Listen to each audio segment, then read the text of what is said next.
Hallelujah. Beshim. Yahushua HaMashiach. Hallelujah.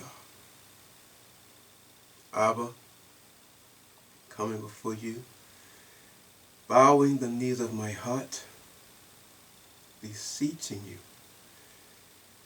to cleanse me by the blood of Yahushua HaMashiach, that I be worthy to stand in your presence, that I be worthy to speak your word, that I be worthy to stand before your people. Abba, I thank you for blessing me to see another day. I acknowledge that I am not worthy. Nevertheless, through your compassion and loving kindness that you showed toward me, yet and still I survive. Abba, I thank you for allowing me the opportunity to come before you at this time, in this moment. I thank you for my health and strength and sound mind. You help me to see the little things that we take for granted. I am grateful to be able to have sight, thankful to be able to hear, thankful to be able to speak. I am thankful to be able to walk. I am thankful for my bodily faculties to be functioning properly. I am thankful to be under a roof. I am thankful for the clothing you provide. I am thankful for the food and sustenance. I am thankful, Abba, for all these things that I take for granted. Again, I acknowledge before you, I am unworthy. But because you are gracious, because you are filled with mercy, you allow me to survive, Abba. I am thankful for the health and strength and sound mind of my children, my grandchildren, as well as my brothers and sisters of Bet Yahweh Camp. I am thankful, Abba, for your forgiveness. And I beseech you in the name of Yahushua that you forgive me because I have sinned against you. I have sinned with doubtfulness. I have sinned with unappreciativeness. I have sinned in lustfulness. I have sinned in pridefulness. I have sinned in a multitude of areas in my life, Abba. I pray that you forgive me for them all. And I ask you for strength, Abba.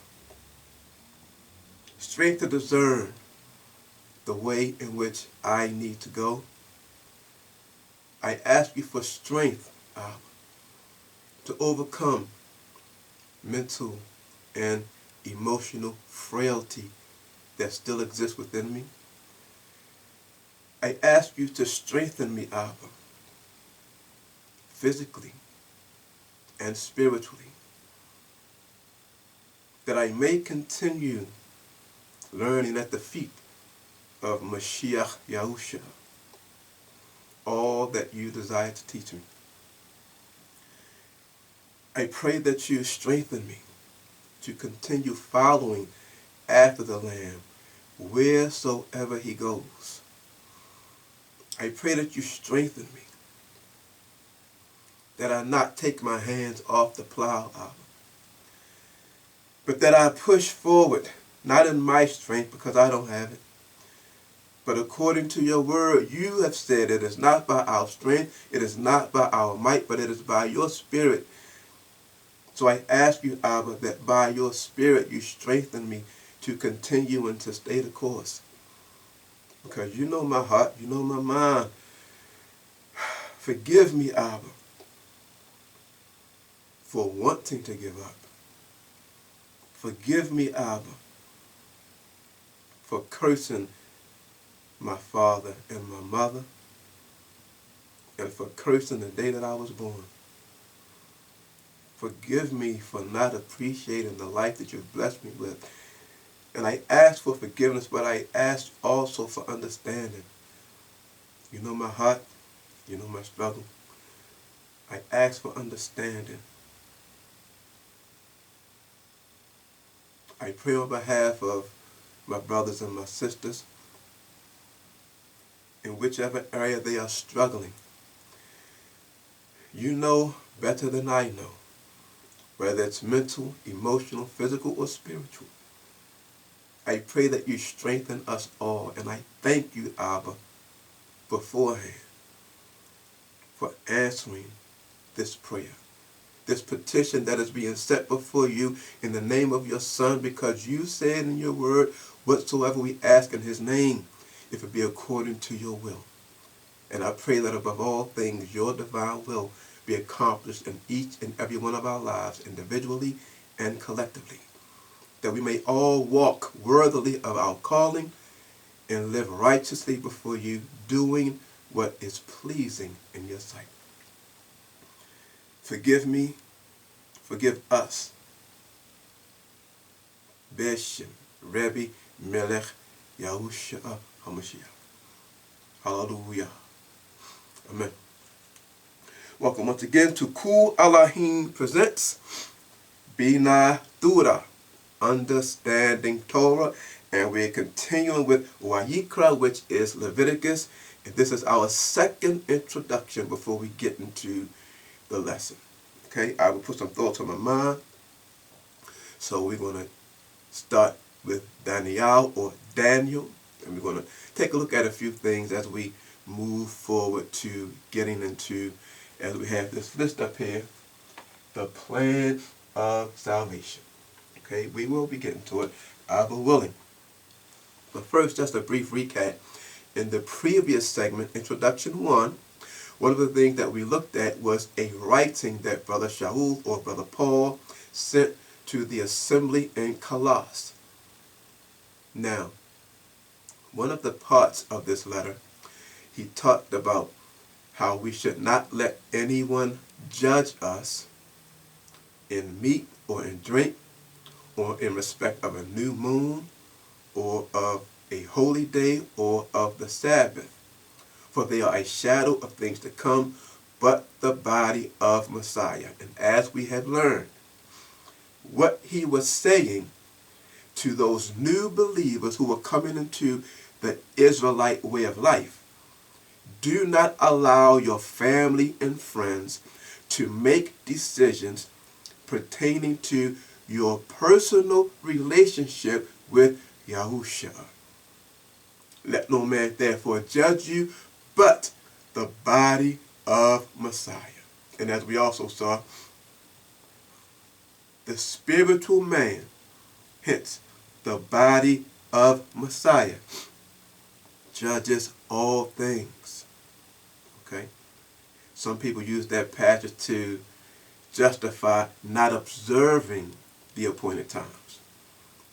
But we have a question.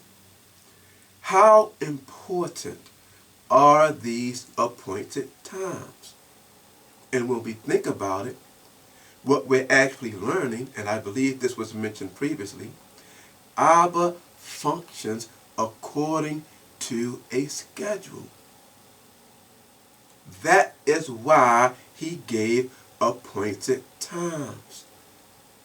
He plans to do some things on these holy days, as indicated by the passage we just quoted, which are a shadow of things to come. And as we go through the plan of salvation, we'll see exactly how Abba laid everything out for us. Okay? So, let's go now to Daniel chapter 7. We're going to start at verse 1. In the first year of Belshazzar, king of Babylon, Daniel had a dream and visions of his head upon his bed. Now I'm going to interject some things as we go along. Something that we learned about a true prophet. Abba said like this: if there be a prophet among you, I, Yahweh, will reveal myself to him in visions and dreams. Okay? What we're seeing here is that Daniel is, in fact, a true prophet because he is being shown something. And we're going to see as we go along, not only is he being shown something, the dreams, the visions that he's having will also be explained to him. Again, in the first year of Belshazzar, king of Babylon, Daniel had a dream and visions of his head upon his bed. Then he wrote the dream and told the sum of the matter, and this is what it was. Verse 2. Daniel spake and said, I saw in my vision by night, and behold, the four winds of the heaven strove upon the great sea. And four great beasts came up from the sea, diverse one from another. And we want to take a look at that word because we're going to see that word pop up throughout. Now, in the Hebrew lexicon, number 8133, the word is shana. Shana. Okay? It means to be altered. It can also be translated as transform. Keep that in mind. Also different.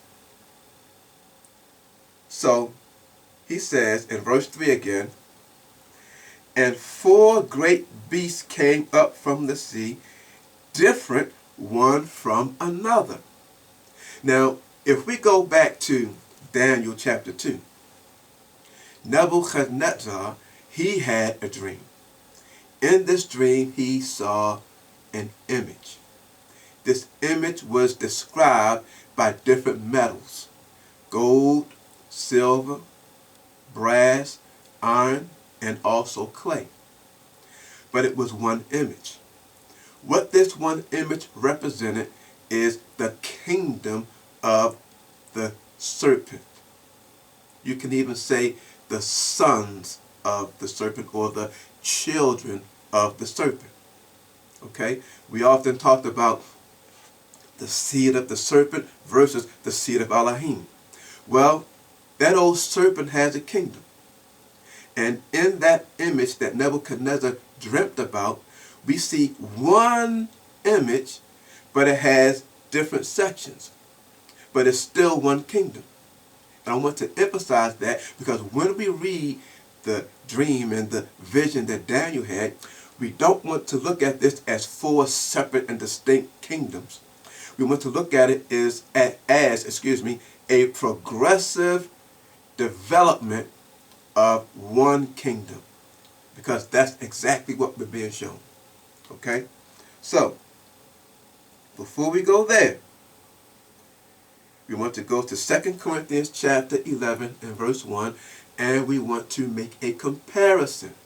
Okay? The comparison that we are about to make is connected to the term shana, which means to be altered. Okay? In 2 Corinthians chapter 11, starting at verse 1. Would to Elohim you could bear with me a little in my folly, and indeed bear with me. So this is Brother Shaul. This is the second letter that he wrote to the assembly in Corinth. Verse 2. For I am jealous over you with a godly jealousy. For I have espoused you to one husband, that I may present you as a chaste virgin to Messiah. But I fear, lest by any means, as the serpent beguiled Hawa or Eve through his subtlety, so your minds should be corrupted from the simplicity that is in Messiah. For if he that comes, and we had a lesson about this some time ago, right? For if he that comes preaches another Yahushua, whom we have not preached, or if you receive another spirit, which you have not received, or another gospel which you have not accepted, you might well bear with him. And as always, what I do, I skip down from verse 4 to verse 13. The reason why is because he diverts and starts to talk about something else. You can read that in your convenience. But to keep to the point that's being made, in 2 Corinthians chapter 11 and verse 13, he's continuing now. He's picking up with this thought that we left off at verse 4. He says, matter of fact, this is what I'm going to do. I'm going to read verse 4 and then I'm going to read verse 13 right afterwards, so you can get that thought. For if he that comes preaches another Yahushua, whom we have not preached, or if you receive another spirit which you have not received, or another gospel which you have not accepted, you might bear well with him. For such are false apostles, deceitful workers, transforming, there's our word, transforming themselves into the apostles of Messiah. They are false apostles, they are deceitful workers, but they are being changed to look like, to appear to be apostles of Messiah. Verse 14, and no marvel, for the opponent, Hasatan himself, is transformed, there's our word again, into an angel of light. The opponent within the title itself, against the Most High, right? The opponent is changed, is altered into an angel of light. So if you do not have Ruach HaKodesh, you will not be able to discern the difference between the seed of the serpent and the seed of Elohim. Verse 15, therefore it is no great thing if his ministers also be transformed, there's our word again, as the ministers of righteousness. So the opponent has ministers who are changed, right? And they appear to be ministers of righteousness, okay? Whose end shall be according to their works. Now, the word translated as transformed in those three verses, we have here number 3345 in the Greek lexicon. Meta, and it's a compound word in the Greek language. Meta schematizo. Meta schematizo, right? And the first part, meta, you find that in number 3326, which denotes change of place or condition. The second part comes from the term schema or schema, number 4976 in the Greek lexicon, which is shape or outward form. So in essence, what that means, change the outward form or appearance. Okay? Change the outward form or appearance. Keep that in mind, because we're going to tie into where we're being led in Daniel chapter 7. So let's pick back up in Daniel chapter 7 and verse 4. So this is the first beast, right? Now he actually is going to explain what that is once we get down a little further.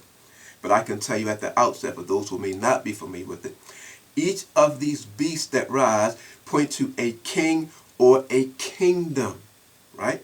Now, as was mentioned, don't focus on 4 separate and distinct kings or kingdoms, but focus on the gradual development of one in these different stages, okay? The first was like a lion and had eagle's wings. I beheld till the wings thereof were plucked, and it was lifted up from the earth and made stand upon the feet as a man, and a man's heart was given to it. Now, I don't want to get into all of the details of that verse. We want to keep it simple so we can move forward and get to the major point. But that first king or kingdom is Babel or Babylon. Now, if you look that term up in the Hebrew language, which you'll find out, I don't have the word up here, but here's something that you can do in your spare time at your convenience. It has the meaning, the root that is,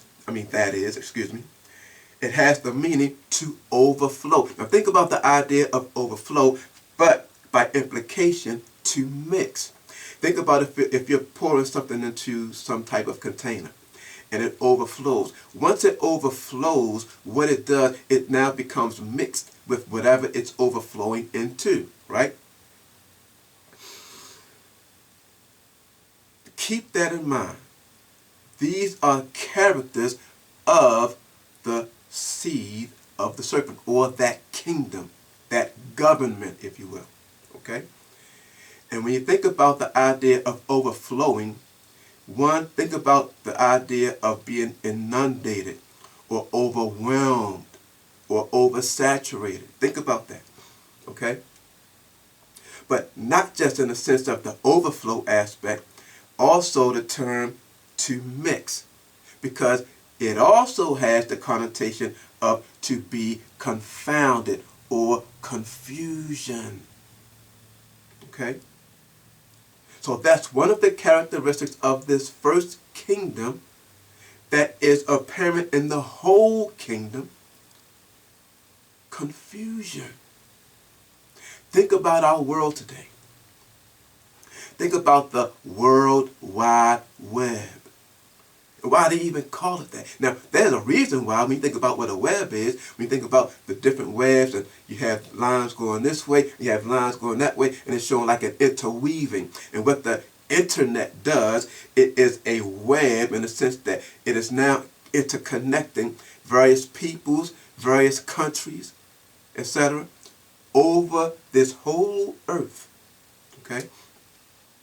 That's why I call it the World Wide Web. All right? Verse 5. This is the second beast, or the second stage. Keep that in mind. And behold, another beast, a second, like to a bear. And it raised up itself on one side, and it had 3 ribs in the mouth of it, between the teeth of it. And they said thus unto it, Arise, devour much flesh. Keep that in mind. Arise, devour much flesh. Now, this is Madai and Paras, better known as Medo-Persia. Now, the word Madai is where we get our word in the English language, media, which is middle land, but it also implies the sense of being an interval or a go-between. Okay? And the term Persia, it has the connotation of being pure or splendid. Now think about, you have one aspect of this kingdom that is an overflow, which brings about confounding or confusion. Then you have middle land, which means a go-between, right? And think about the implication of media. Think about how powerful a force the media is today. There's a passage that refers to the adversary or the opponent as being the prince of the power of the air, implying the airwaves, television, radio, which is now moved from analog to digital, making its reach even greater. Think about that. I remember being younger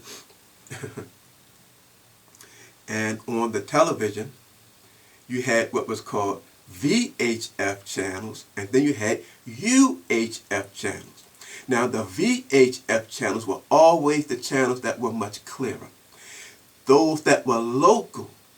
Some of the VHF channels, they weren't as clear, and they had that little, I'll describe it as being fogginess to it, you know. And what it was is that here in Baltimore, Maryland, and we were close to D.C., we would also pick up some of the D.C. channels. Now, in Baltimore, the D.C. local channels weren't as clear as the Baltimore local channels, and I would assume that in D.C., the Baltimore local channels weren't as clear as the D.C. local channels. So you had that fogginess or that fuzziness to it, right? But then, when you go to the UHF channels, it was the same thing, right? But we had local UHF channels that still had that fogginess to it, but it wasn't as bad as the VHF channels that were local to DC. I mention that to say this. When we consider the impact that media has, right?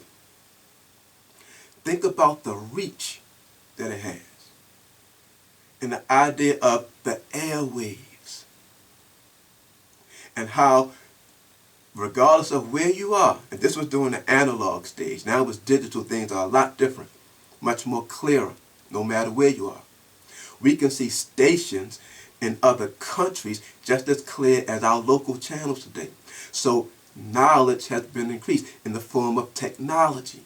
So what that teaches us is that information is now able to be spread with a little more purity or splendor, if you will. See, through the media. Keep these things in mind as we're moving along. Now, the third, in verse 6, he says, "After this I beheld, and lo, another, like a leopard, which had upon the back of it 4 wings of a fowl. The beast had also 4 heads, and dominion was given to it."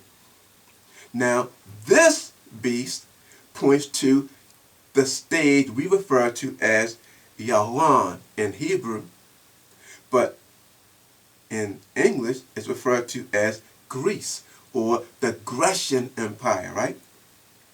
Now, if you look up that word Yawan in Hebrew, what it means is to effervesce or to boil, right? Now, you think about the idea of effervescence or boiling, what does it point to? It is an allusion to passions or feelings. So let's take a look at what's happening with the names of these different places, right? And the different stages as this kingdom is being developed. Number one, we're being told there's going to be an inundation, the overflow, which brings about confusion. There's going to be some type of go-between, some type of media, which in the minds of the people will seem to be pure and splendid. And I have to make that distinction, in the minds of the people or the masses. Okay? But now we're being told it's going to cause a rising up of the passions and the feelings of the people. Okay? In other words, we're going to get involved in our emotions. We're going to feel this thing. And the question we have to ask is why? Why is it that it's going to be something we feel? And think about the idea of, when we say, you feel me? In other words, do you relate to me? Why is that? Because it's going to deal with our passions as it's connected to our human nature. That's why. Okay? It's going to deal with those passions. But not only does that term allude to the passions or the feelings, it also alludes to being intoxicated. If anyone has ever drank beer, wine, liquor, and was intoxicated or got drunk, then you have a physical example of what's taking place spiritually. Think about that. Now, I've been intoxicated before in the past, but one of the things that I can say, I've never been intoxicated to the point where I've blacked out. Some people, and think about that, some people can become intoxicated to the point that they black out and they don't remember what they were doing. What does that point to spiritually? Think about the state of mind an individual is going to be in, spiritually speaking, if you are intoxicated. And not only the intoxication, let's not forget about the arousal of our passions and our feelings. But let's not forget about that go-between, see, that mediator, which is going to give the idea of being pure, splendid. Now let me give you an example of that.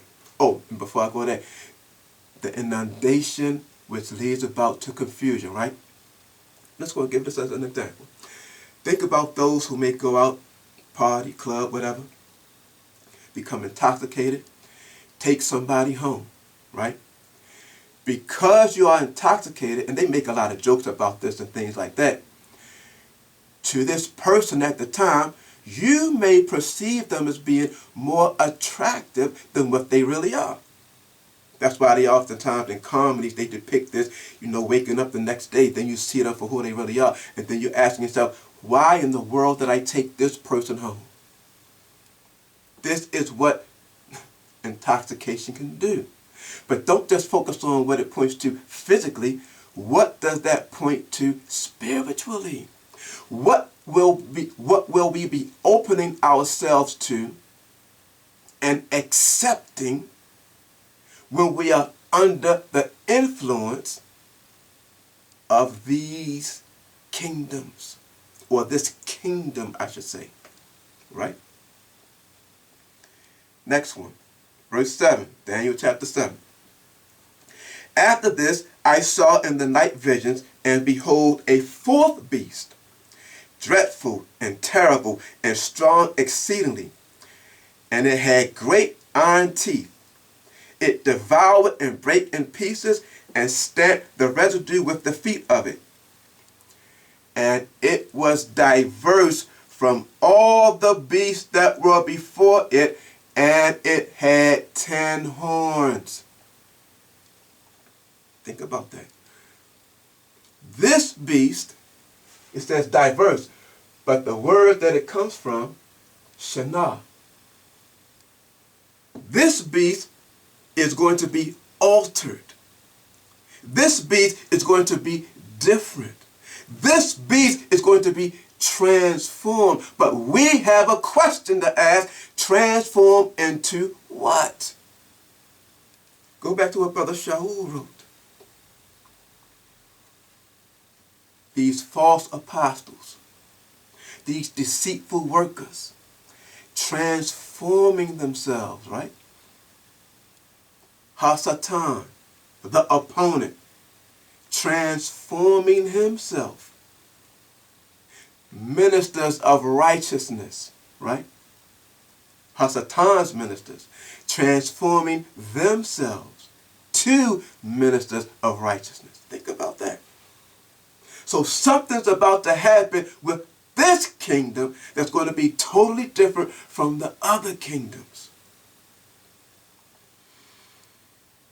Now, verse 8.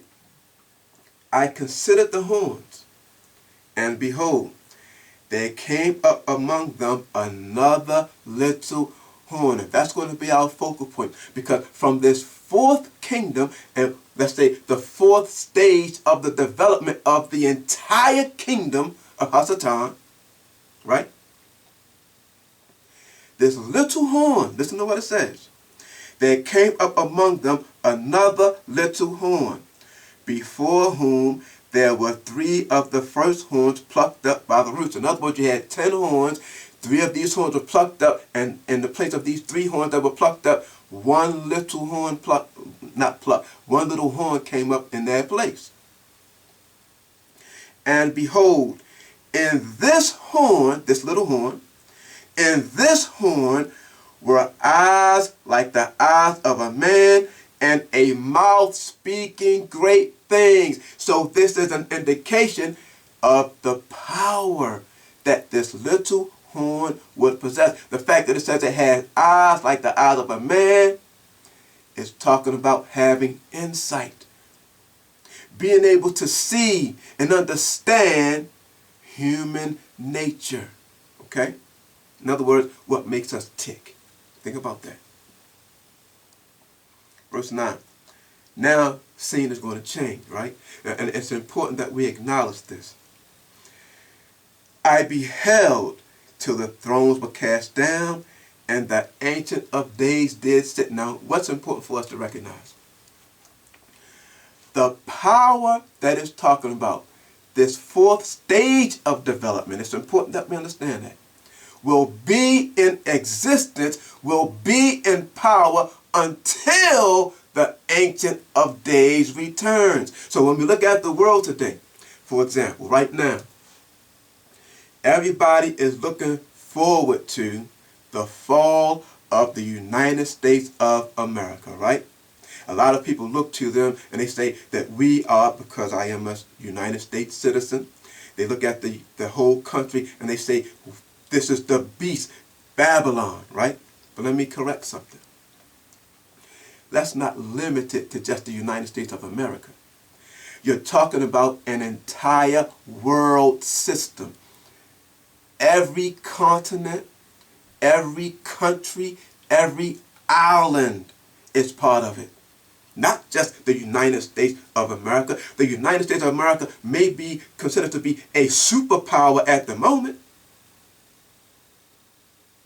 So everybody's looking forward to the fall of the superpower, but the only thing that's going to happen is another superpower is going to raise in its place, which will be part of the exact same system. How do we know that? Because the word says this system that we're talking about will be in place until the Ancient of Days sits.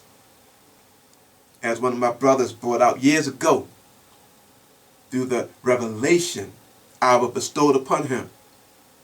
People look at the Bible and think about it as being something in the past, not realizing we are still in Bible times. You know why? Because the plan of salvation has yet to be fulfilled. You see, when Mashiach came, laid his life down as the sacrifice for all humanity, that sin offering, that trespass offering, that guilt offering, that burnt offering, see, that peace offering,